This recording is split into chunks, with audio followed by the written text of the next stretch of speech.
Hi viewers, welcome to my channel. So இன்றைக்கி ஒரு இன்ட்ரெஸ்டிங்கான வீடியோ நான் காட்டலான்னு இருக்கேன். ஸோ நான் கேமரா ஆன் பண்ணி வச்சுருக்கேன். அதுக்கு ரீசன் என்னென்னா, இப்போ எத்தனையோ பேர் டைம் லேப்ஸ் வீடியோ வந்துட்டு க்ரியேட் பண்ணுறது எப்படின்னு வந்துட்டு தெரியாமல் இருக்காங்க. இன்ஃபேக்ட் இன்றைக்குள்ள எல்லா ஸ்மார்ட் ஃபோன்லையும் ஆல்மோஸ்ட் இந்த ஃபீச்சர் இருக்குது. ஸோ நான் இப்போ பார்த்தீங்கன்னா டைம் லேப்ஸ் வந்துட்டு ஆன் பண்ணி வச்சுருக்கேன். இது பார்த்தீங்கன்னா வீடியோ, இது ஃபோட்டோ மோட். ஸோ நான் டைம் லேப்ஸ் போயிட்டு பார்த்தீங்கன்னா இந்த எல்லாத்துலேயும் செட்டிங்ஸ் இப்படி இருக்காது. பட் இந்த ஃபோக்கஸு, ஐஎஸ்ஓ இதெல்லாம் பேசிக்கலி ஆட்டோவை இப்போதைக்கு இருக்கட்டும். இது நான் எப்படி யூஸ் பண்ணுறதுன்னு இன்னொரு வீடியோவில் நான் உங்களுக்கு சொல்லிக் கொடுக்குறேன். ஸோ இப்போ வந்துட்டு நான் லெஃப்ட் சைடில் பார்த்தீங்கன்னா ஒரு கவுண்டர் இருக்குது. இதில் வந்து பார்த்தீங்கன்னா 4x ஸ்பீடு வந்து பார்த்தீங்கன்னா 4xஆ 10xஆ அப்படின்ட்டு. ஸோ அந்த ஸ்பீடு மட்டும் சொல்கிறேன். டியூரேஷன் வந்து ஆட்டோ இன்ஃபினிட்டியில் இருந்துச்சுன்னா நம்பர் ஆஃப் இது பார்த்தீங்கன்னா அன்லிமிட்டடாக இருக்கும். க்ரியேட் பண்ணுற டைமும் சரி, வீடியோவும் சரி. இப்போது இதே வந்துட்டு நீங்கள் போக போக பார்த்தீங்கன்னா 10 மினிட்ஸ் வேணும்னா அது வந்து 2 minutes 47 seconds. 10 மினிட்ஸ் எடுத்தால் தான் 2 minutes 47 minutes வந்துட்டு செகண்ட்ஸ் வந்து கிடைக்கும். ஸோ இப்போ வந்துட்டு sorry slip of the tongue. So இப்போ நான் என்ன பண்ண போகிறேன், டிஃபால்ட் செட்டிங்ஸில் வச்சுருக்கேன். இப்போ வந்துட்டு நான் இன்னும் கொஞ்சம் ஜூம் பண்ணிக்கிறேன் தெரிய. ஓகே, நான் 1xல வச்சுக்கிறேன். இப்போது பார்த்தீங்கன்னா இப்போ நான் கை காட்டுறேன் பார்த்தீங்களா, என் ஃபிங்கர் வந்து பாயிண்டடாக இருக்குது பார்த்தீங்களா, அந்த க்ளவுட்ஸ் இந்த சர்க்கிள் மட்டும் இது இப்போ மூவ் ஆகிட்டு இருக்கு. நான் இப்போ வந்து ஷூட் பண்ணுறேன். இப்போது மேலே பார்த்தீங்கன்னா 2 seconds 3 seconds 4 secondsனு போயிட்டுருக்கு இல்லையா. 5 seconds ஆனால் தான் 1 second கணக்கு வருது.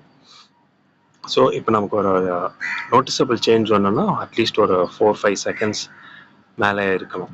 சரியா? இப்போது இது ஸ்லோவாக போயிட்டுருக்கு. கேமராவில் நீங்கள் டிஃபால்ட் ஸ்பீடில் பார்க்கும்போது ஸ்லோவாக போயிட்டுருக்கு. குயிக்காக மூவ் ஆகிற மாதிரி வந்து காட்டணும். அப்போது என்ன பண்ணுறேன், நான் வந்து இப்போ ஓகே ஸ்டாப் பண்ணிக்கிறேன். இப்போ அந்த வீடியோவை போய்க்கிறேன். இப்போ நான் ப்ளே பண்ணுறேன். ஸ்டோரேஜ் ஆக்சஸ் நான் கொடுக்குறேன். அந்த 7 minute வீடியோவுக்கு நான் ப்ரிவியூ பார்க்குறேன். இப்போ பார்த்தீங்கன்னா அது எவ்வளோ ஸ்பீடாக போகுது பார்த்தீங்களா.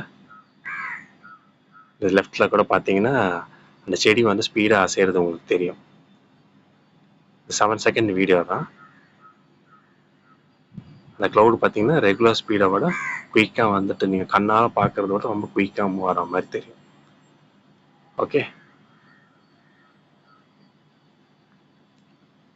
ஸோ நான் இன்னும் வந்துட்டு பெட்டர் ஆப்ஷன் ஒன்று காட்டுறேன்.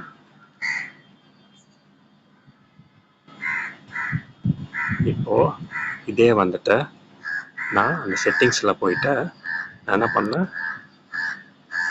4x இருக்குது டிஃபால்ட்டாக, நான் 10x வைக்கிறேன் ஸ்பீடு. டியூரேஷன் வந்துட்டு அதே மாதிரி இருக்கட்டும். நான் இப்போ வந்து என்ன பண்ணுறேன், இந்த பெரிய க்ளவுட் இப்போ இந்த சின்ன க்ளவுட் கழிஞ்சிருச்சு. இந்த பெரிய க்ளவுடு பார்த்தீங்கன்னா திஸ் ஒன், இந்த க்ளவுட் நகர்ந்துட்டுருக்கு. இதை வந்து நான் என்ன பண்ணுறேன், இப்போ கேப்சர் பண்ணுறேன். இப்போ பார்த்தீங்கன்னா ஸ்பீடு போயிட்டே இருக்குது. நல்லா பார்த்துக்கோங்க. இது வந்து 10x சரிங்களா, 10x ஸ்பீடு.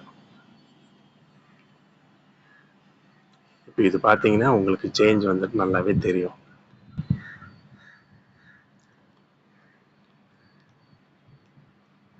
ஸோ மேலே பார்த்தீங்கன்னா 25 seconds கிட்ட போயிருக்கு. ஆனால் வந்துட்டு 3 seconds தான் கேப்சர் ஆகிருக்கு. அது காரணம் ஏன்னா அவ்வளோ டைம் 10 seconds வந்துட்டு 1 second கணக்கு அந்த ஸ்பீடு 10x. அப்போ அதுக்கேற்ற மாதிரி தான் வந்துட்டு வீடியோ கேப்சர் இருக்கும். இந்த க்ளவுடு தான் ஸோ போயிட்டு இருக்கு. நீங்கள் இந்த செடி கூட வந்துட்டு பாருங்கள், ஸ்பீடு வந்துட்டு எப்படி வந்து அசையுதுன்னு. காற்றுல இப்போ நார்மலாக வந்துட்டு அசைஞ்சிட்டு இருக்கு இல்லையா. அந்த வீடியோ ப்ரிவியூ காட்டும் போது எப்படி இருக்குன்னு வந்து பாருங்கள். So okay, it's taking time. So நான் என்ன பண்ணுறேன், இப்போ ஸ்டாப் பண்ணிடுறேன். ஸ்டாப் பண்ணிவிட்டு அந்த வீடியோ போகிறேன், கேலரியில் போய் ஆக்சஸ் பண்ணுறேன், ப்ளே கொடுக்குறேன்.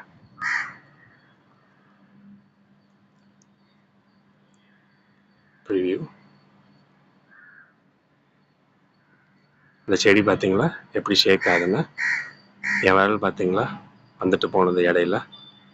7 second தான். ஆனால் அந்த க்ளவுட் எவ்வளோ ஸ்பீடாக மூவ் ஆகுதுன்றதை பாருங்கள்.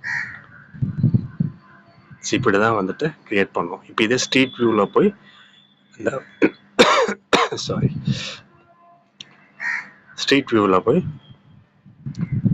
நீங்கள் இப்போ உங்கள் வீட்டு தெருவில் கூட வண்டி ஸ்பீடாக ஓடுறத, பசங்க விளையாடுறத, இந்த மாதிரி வந்துட்டு கூட வந்து கேப்சர் பண்ணலாம். எனி மூமெண்ட் நேச்சர், கேட் வந்து ஓடுறது அதெல்லாம் ரொம்ப ஸ்பீடாக வந்துட்டு காட்டலாம். நல்லா இன்ட்ரெஸ்டிங்காக இருக்கும். ஸோ இன்னொரு வீடியோவில் இது எப்படி எஃபெக்டிவாக யூஸ் பண்ணுறது அப்படின்றத காமிக்கிறேன். தேங்க்ஸ் ஃபார் வாட்சிங்.